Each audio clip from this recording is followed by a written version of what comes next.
Vlogs. ఈ రోజు మేము మసాలా ఆలూ కర్రీ చేస్తున్నాం. మేము లాస్ట్ 2 days వీడియోస్ ఎందుకు చేయలేదంటే మేము విజయవాడ దగ్గర తిరువూరు వెళ్ళింటివండి. అది మా అక్క వాళ్ళ ఊరు. మేము అందుకు మాకు టైం కుదరక మేము వీడియోస్ చేయలేదు. మేము అక్కడ షాపింగ్ చేసామండి 2 days. మా వదిన మేము ఇంటికి వచ్చినప్పుడు మాకు శారీస్ ఇచ్చింది. వాటిని మేము మీకు ఒక వ్లాగ్ చేసి చూపిస్తాం. మసాలా ఆలూ కర్రీకి కావాల్సినవి: ఆలూని మనం ఫస్ట్ గాని బాయిల్ చేసుకొని పీల్ ఆఫ్ చేసి లాలు పీసెస్ గా కట్ చేసుకోవాలి. పోపు దినుసులు, మిర్చి 2, టమోటాస్ 3, ఆనియన్ కట్ చేసుకోవాలి. పోపులకి ఒట్టిమిరపకాయలు, అల్లం వెల్లుల్లి పేస్ట్. ఇంకా ఆలు మసాలా కర్రీ మసాలాకి శనక్కాయ విత్తనాలు, కొబ్బెర, చెక్క, లవంగం, యాలకులు. వీటిని మనం ఫ్రై చేసుకోవాలి. ఫస్ట్ గా మనం స్టవ్ ఆన్ చేసుకొని కడాయి పెట్టుకోవాలి. కడాయి కొంచెం హీట్ అయిన తర్వాత శనగ విత్తనాలు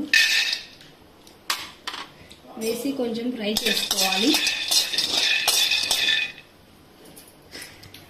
శనగ విత్తనాలు కొంచెం వేగిన తర్వాత కొబ్బరి వేసుకోవాలి.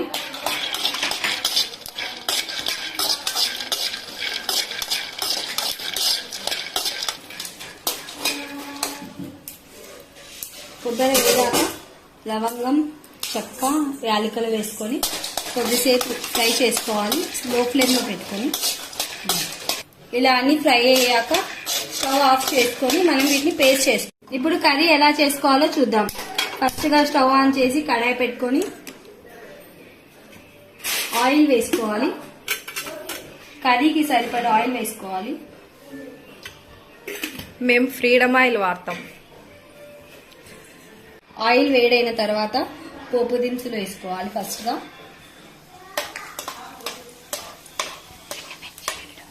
ఎండుమిర్చి 2, తర్వాత ఆనియన్స్ వేసుకొని మిర్చి 2, ఆనియన్స్ అండ్ మిర్చి బాగా ఫ్రై చేసుకోవాలి. కరివేపాకు,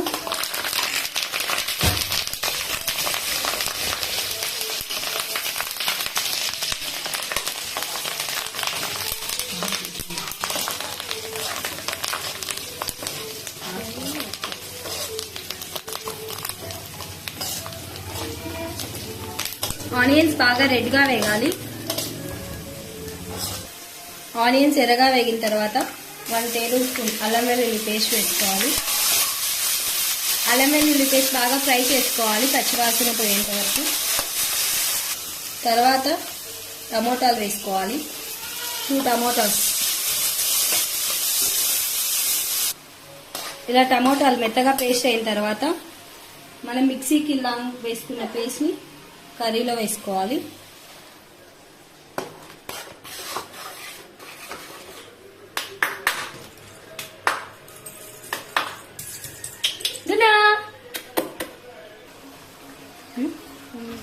ఇప్పుడు కర్రీలో మనం కారం పొడి 1 స్పూన్, ధనియాల పొడి 1.5 స్పూన్, పసుపు 1/2 స్పూన్,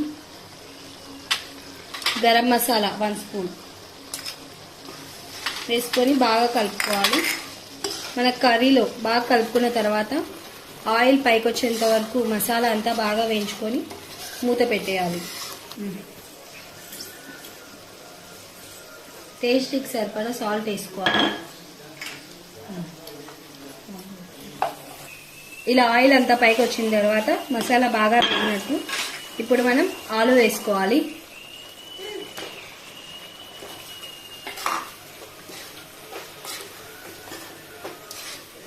ఆలుని ఇలా మసాలా అంతా బాగా కలుపుకోవాలి.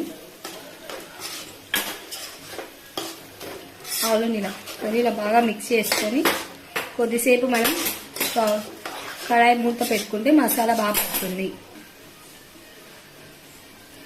ఇలా బాగా వేగిన తర్వాత మనం కర్రీకి సరిపడా వాటర్ వేసుకోవాలి.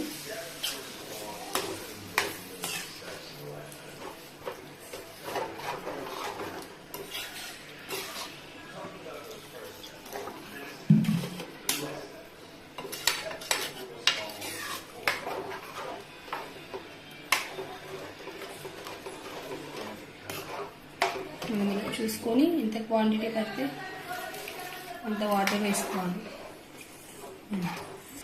ఇలా వాటర్ వేసుకున్న తర్వాత మనం స్టవ్ ఫుల్లో పెట్టుకొని కడాయికి మూత క్లోజ్ చేసుకోవాలి.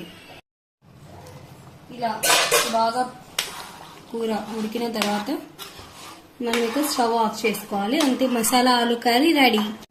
ఇదిగోండి, మసాలా ఆలు కర్రీ రెడీ అయిపోయింది. మీరు కూడా మీ ఇంట్లో ఎలా ఉందో ట్రై చేసి కామెంట్ చేయండి. Please subscribe to our channel లక్ష్మీతో వెన్నెల వ్లాగ్స్.